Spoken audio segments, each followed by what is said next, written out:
Lowe's knows laundry day should be easy. Achieve maximum versatility with a dryer door that swings open either way, making load transfer from washer to dryer a breeze. Plus, with LG ThinQ, save time by controlling your washer remotely. Shop LG, America's most reliable line of home appliances, today at Lowe's. Based on independent reliability surveys 2021 to 2024 and select major appliances as compared to competing manufacturers offering full appliance lines. See associate for more details. Selection varies by location. While supplies last. Exclusions apply. Valid 6/18 through 7/9. Every team, every topic, everywhere. This is Believe. What's up, family? Jared the Bossman here. You're tuned into the Bossman Show on AM 1010, AM 1430, 1055 The King. Check The King out at 105theking.com and the Bossman Show at bossmanshow.com. Hit me up on Instagram, The Bossman Show, Twitter at Bossman Show, and Facebook, Bossman Show. It's the Bossman on your radio. Listen to the Bossman Show with your host, JR, Saturdays at 9 a.m. right here on AM 1010, The King. What's up, good people? BetOnline is your number one source for all your betting needs. The latest odds, lines, and matchup reports for baseball, boxing, golf, and more. BetOnline continues to be the fastest and easiest way to place your wagers, including live betting and your favorite casino and card games available to play right from your phone. Head to the website or use your mobile device to sign up today and get in on the action. Remember to use your promo code BELIEVE, BLEAV, for your 50% welcome bonus on your first deposit. BetOnline, where the game starts. BS3 Network, changing the way you watch TV. Yes, BS3 Network, changing the way you watch TV, covering content and hot topics from A to Z, sports, music, society and culture, movie reviews, you name it, we have it. Check it out on bs3network.com or check us out on Roku, BS3 TV on Roku, as well as check out your favorite podcast on all podcast platforms or Spreaker.com/BS3 Network. You are now tuned to BS3 Network.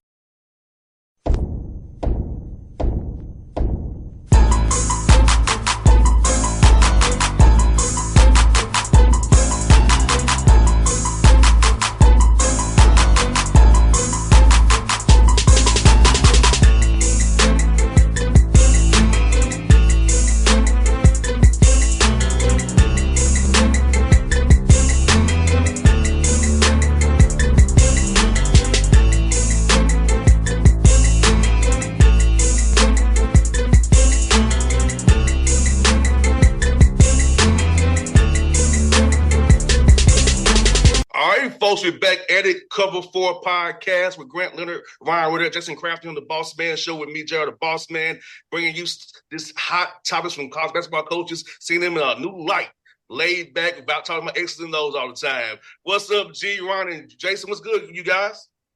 Morning. What's up, fellas? What's good, man? New York is in the house. I'm here, ready to get after it, man, and have some fun. No doubt, man. First topic, man, we're going to talk about Bronny James, a slow start. Now, I know he was at USC last year, had a heart issue, and came back and just tried to play best he could. That's what the Lakers with just dad LeBron James. Going to make history on opening night, playing together, first father and son. But as a basketball piece on the court, what are you all seeing of him as a player? And do you believe he should be in the G League more than he should be on the Lakers active roster, getting reps and getting better down there with the South Bay Lakers? You know, as a young player, probably almost every kid that gets drafted that's not a top 10 pick should spend time in the G League. And whether that happens or not because of, his situation, we don't know. But, for any kid who's a late second round pick, the expectations for them to produce right away, especially for a kid who only played 1 year of college basketball, only really half a year, should be very minimal. And I know that he gets a lot of scrutiny because of who his father is, but we just got to give him time to develop. And the problem is everyone wants to bring up, nepotism, these other things. Who cares? There's plenty of coaches. There's plenty of other players that have gotten jobs because of who their family was, but he's going to need time to figure out who he is as a player. I think, first let's talk about LeBron James, right? LeBron is going to be 40 in December. Okay, I'm 39. I'm going to be 40 in November. All right. I have 3 kids that are 1, 4, and 6. So the fact that we're even having this conversation is insane. Like, not only is he still playing, he's still one of the best players in the world. And you know what? I love the NBA. I got the greatest respect for it. I'd love to coach in it one day. Like, I think it's awesome. Um, but if he really said, "Hey, what's your opinion on Bronny James?" Guys, I have no clue. I mean, I really don't. Like, I think that if someone in the Lakers organization or someone there thinks he's good enough to be there, then hey, man, you're going to have a hard time convincing me that they haven't earned that opportunity come opening night. And again, I said I don't know the ins and outs. I just got unbelievable respect from not just basketball, from the whole thing of, man, it's incredible. We're going to look back in 20 years and say, dude, were you around when Bronny and his dad were playing on the same court like that? Maybe his second round pick, maybe he should be in the G League, but the fact that we even get to have the conversation is like, that's amazing. I mean, having coached in the G League for 1 year with the Philadelphia 76ers and being around the Blue Coats and working with two-way guys and seeing that whole dynamic. I mean, from a basketball standpoint, he would benefit from the G League. He would benefit from being able to go down, play there, develop his game, work on his craft. He only got 1 year of college. We know it was injury-ridden and he had the dynamic health scare. But let's also be honest, this is great TV as well. So it wouldn't surprise me if he's not in the G League and they're going to try to find ways to keep him up on the big team, because how cool is it? And when will we ever see again 2 people, a father and son duo, on the court at the same time? And everybody that's mad about that, kid's never good enough to actually even step on that floor. So whether he's ready, not ready, whatever the case may be, I still saw him go with a right to left cross and go and finish in an NBA game. So like, how many of us have kids that could even touch the floor and do anything like that? It's an amazing thing to see. And I think it's great for basketball. No doubt. I'm just surprised that our flare eyes. I'm the young dude, the youngest dude on the show here. I'm 37. I just realized that. I don't know how I became like the oldest guy on the show. I mean, I didn't know Ryan was just going to drop the bomb and he's just turning 40 up in here. I mean, Grant, I'm 42. Grant, where you coming in at right now on the roster? I got you +2. All right, we'll just leave the number out. All right, because if I was going to be the oldest guy, I was getting a little concerned about that. I'm used to being the youngest guy in the room. Some kind of way times have changed. I'll take being 37 and the baby here. I'll take that. Yes. Well, let me ask you guys, for you playing and coaching, what were some of your favorite road environments to go into to play in when you guys are coaching right now? Well, I think for me, I got 2 of them. Obviously been blessed in a couple different situations. I think when Chris Beard had a rocking at Texas Tech, that was a pretty big. The year they went to the finals, I think we played them at their spot, and the whole show, it's sold out, it's booming. But I'll tell you my actual favorite one, no doubt, hands down, Bethune-Cookman at FAMU. Man, you can't. I mean, it was blacked out. It's just, it didn't matter who was good, who wasn't good, where we were, first place, last place. I mean, it was the show to see. You had the band in there. The energy was something that, it's why you enjoy college basketball. And I think if I'm correct, I think we came out on the right end of that, at least 2 out of 3, hopefully 3 out of 3. I'd have to go back and look, but man, that was just a memorable experience. Bethune-Cookman at FAMU. I'm gonna throw a couple of layers here. So back when I was at Villanova, the Villanova versus St. Joe's rivalry is always a special one. They call it the Holy War. They had Jameer Nelson, Delonte West, an unbelievable team. That was pretty cool. Being at Navy and playing against Army was always a special game. At Maryland Eastern Shore, I think I never got down to Bethune-Cookman. We never got a chance to go down there because of the COVID year. But I know you guys had some special games down there. I think at Norfolk State was cool. Norfolk State always had a great home environment. Dell State was a big-time rival. But I'm actually going to go with the wild card. When I was Division II head coach, there was a school named Dominican College right up the street from our school. I played at Nyack College, and it was the head coach at Nyack College for 6 years. And that rivalry and that environment, it was a Division II gym, small, packed, people going crazy, stomping, people on the floor. I mean, I just don't think I've been in some dynamic arenas and some dynamic places. The small college crazy atmosphere, though, on those games was dynamic. So I'm going Nyack versus Dominican. First of all, I love all the HBCU love here, and I'm going to double down on that. But last year had an unbelievable opportunity to take our team to Duke. Obviously, Cameron was an amazing environment, and it was Christmas break, and it was still rocking, which was awesome. The uniqueness and the history there was phenomenal. But right down the road, Division II love, Winston-Salem State. And I don't care what anyone says, when you go to Winston-Salem State, that crowd sold out, okay?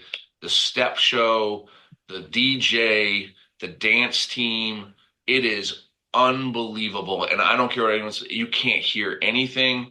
The crowd is amazing, and you better hope that they don't dunk a couple balls because you can't control that environment. It is phenomenal. And so Winston-Salem State, by far for me, hardest place you could ever play because it is an insane environment.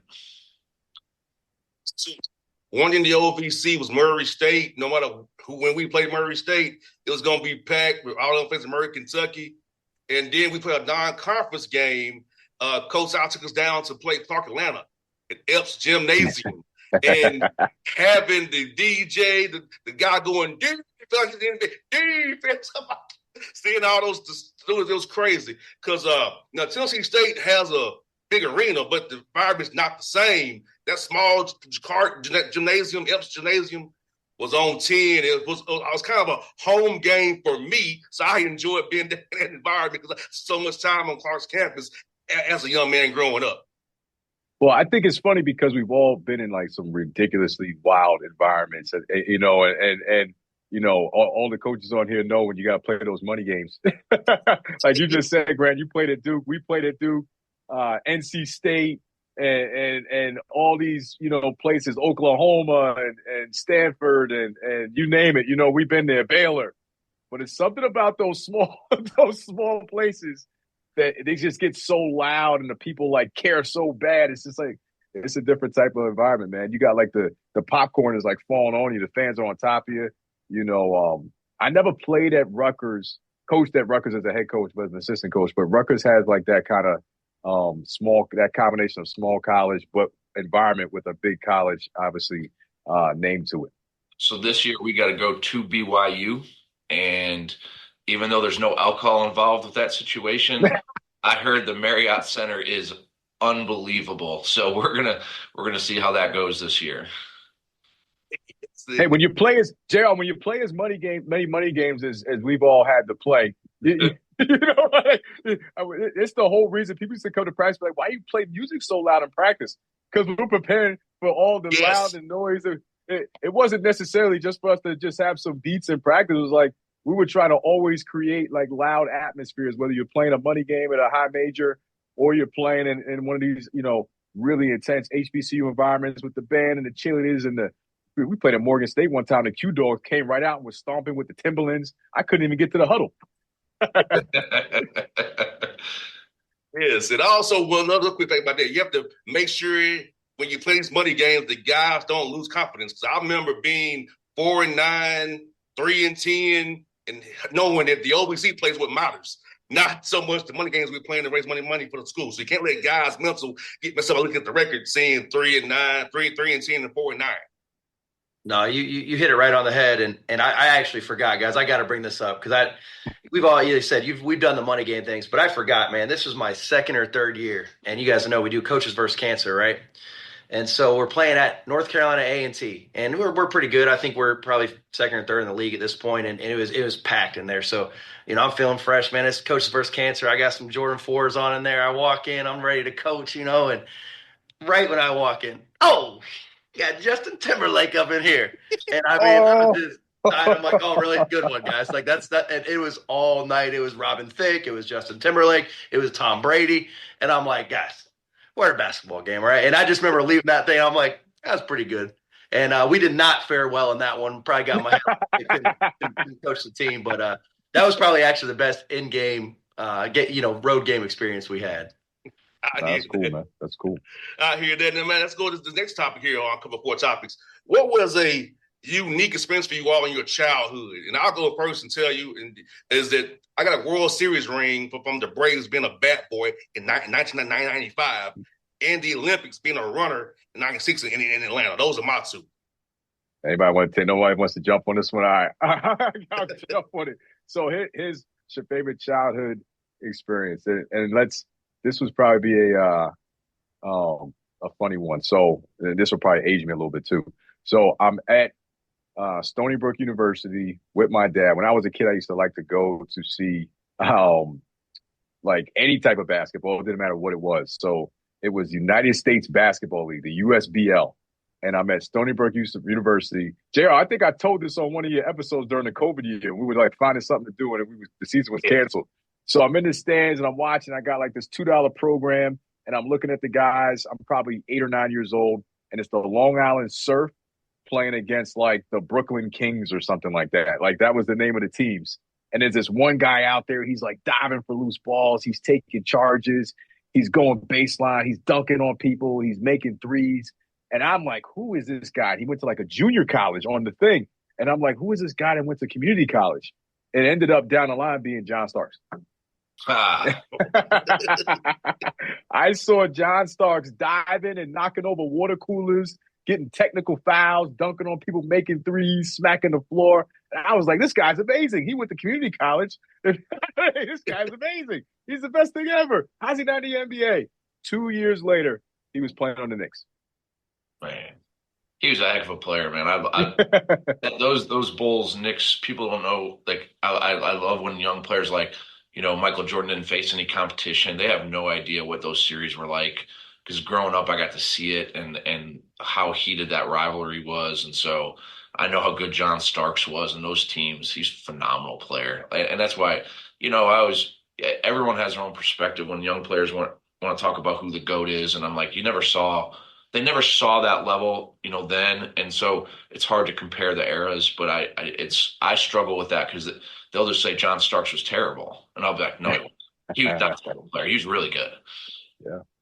So I definitely had a unique childhood experience. My dad, he cooked Cajun. He was a really good cook. And so he did all these like jambalaya, crawfish boils.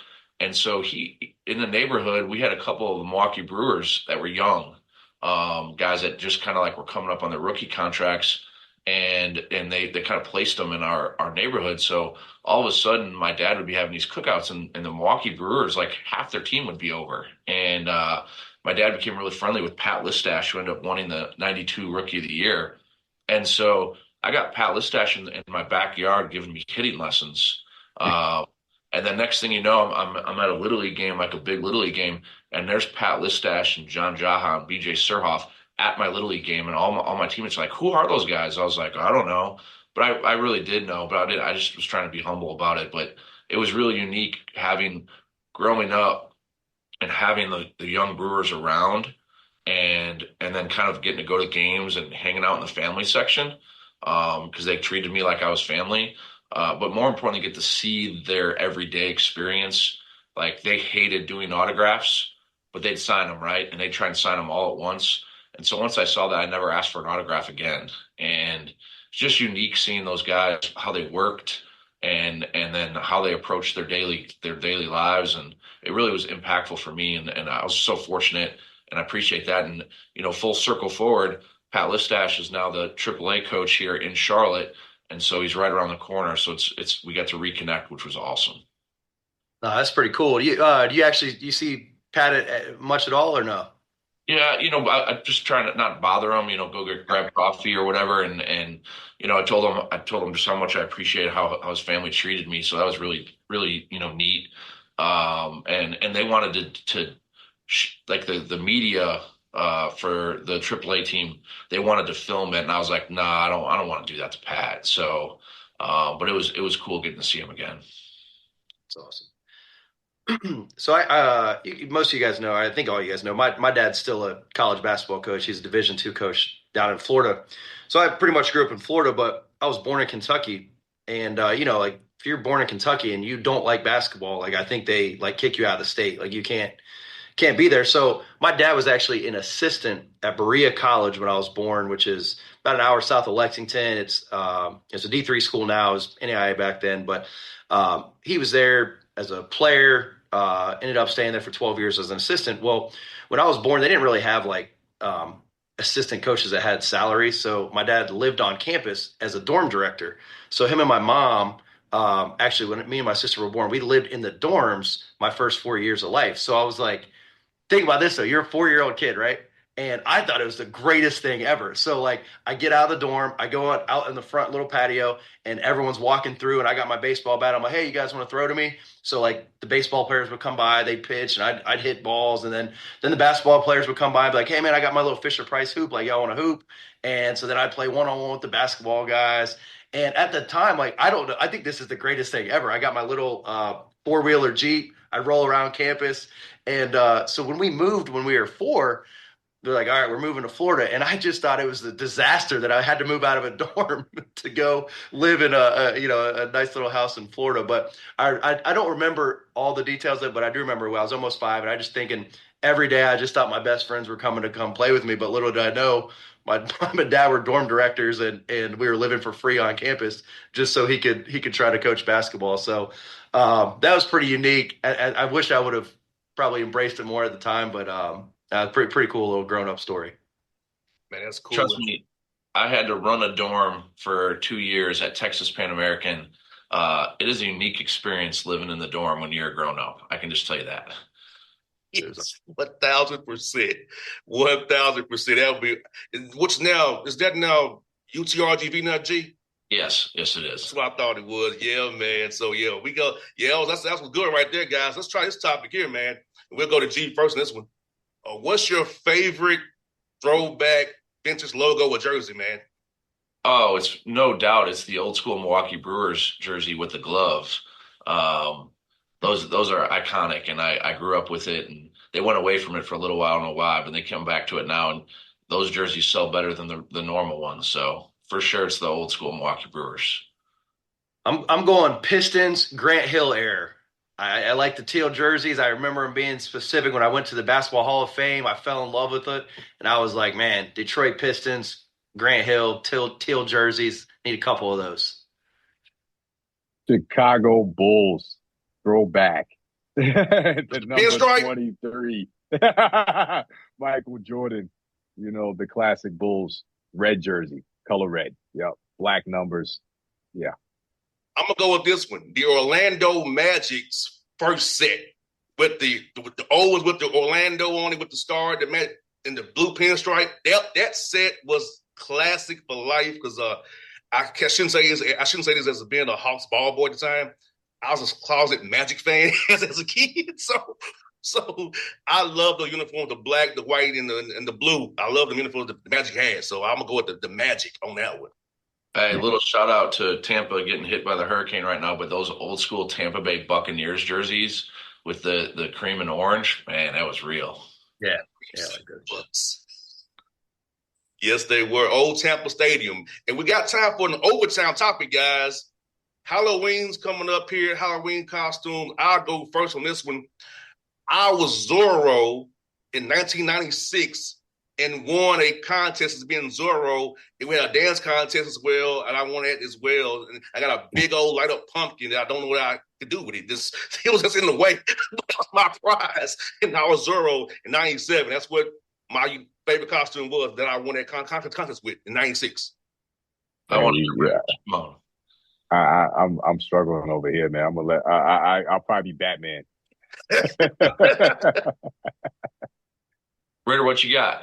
Man, I actually got a great one. College won a same. I don't know if I won a pumpkin, but I did win a Halloween costume contest. You guys ever watch Reno 911? Yes. Okay, so I didn't really watch it, but I dressed up as it, and it was elite, man. I had a strong mustache. I had some short shorts. It was. I definitely played the part. Me and my now brother-in-law, he was not my brother-in-law at the time, and then my other backcourt mate. So we went and we probably had a good time that evening, and I think we brought home a Halloween prize by dressing up as Reno 911. Wait, this is what I thought it was. What we would be. First off, Ryan Ritter should be Batman because he has the whole kind of like he's the way his beard and the hair. He could be Batman. I thought this is what we would be. This is what we have been. Yes, have been. When I was a kid, we didn't have a whole lot of money when I was a kid. So I think I was like a robot. And like we used like tinfoil because we couldn't go get the costume. So I remember we had the worst costume of all time. I was a robot. I hated it. That we took tinfoil and I wrapped myself with tinfoil. The costume fell apart. It wasn't a very momentous day. I didn't win any prizes, Ryan. Circling back to when I was at RGV, I did a costume contest. I was Ace Ventura, and I put on the Hawaiian shirt with the wife beater. I had the tutu and the cargo shorts, combat boots, and the football, and I just kept going like this all night. It was awesome. You know what's funny though? I bet you a lot of these young kids don't know Ace Ventura. Like they don't. Jim Carrey was on a heater then between The Mask, Ace Ventura. He put out movies like 4 in a row that were just they were rocking. Dumb and Dumber and then Truman Show. Man, he was on a heater back then. That early 90s Jim Carrey was rocking. I was The Mask in 1999. I was The Mask.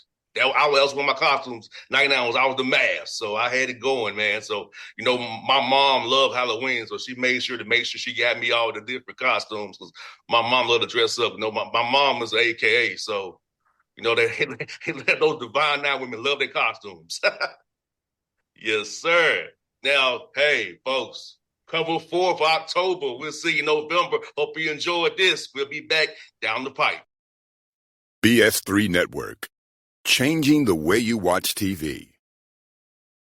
Yes, BS3 Network, changing the way you watch TV, covering content and hot topics from A to Z. Sports, music, society and culture, movie reviews. You name it, we have it. Check it out on bs3network.com or check us out on Roku, BS3 TV on Roku, as well as check out your favorite podcast on all podcast platforms or Spreaker.com/BS3 Network. You are now tuned to BS3 Network. What's up, good people? Bet Online is your number one source for all your betting needs. The latest odds, lines, and matchup reports for baseball, boxing, golf, and more. Bet Online continues to be the fastest and easiest way to place your wagers, including live betting and your favorite casino and card games available to play right from your phone. Head to the website or use your mobile device to sign up today and get in on the action. Remember to use your promo code BELIEVE, BLEAV, for your 50% welcome bonus on your first deposit. Bet Online, where the game starts. What's up, family? Jared the Bossman here. You're tuned into the Bossman Show on AM 1010, AM 1430, 1055 The King. Check The King out at 105theking.com and the Bossman Show at bossmanshow.com. Hit me up on Instagram, The Bossman Show, Twitter at Bossman Show, and Facebook, Bossman Show. It's the Bossman on your radio. Listen to The Bossman Show with your host, JR, Saturdays at 9 a.m. right here on AM 1010, The King.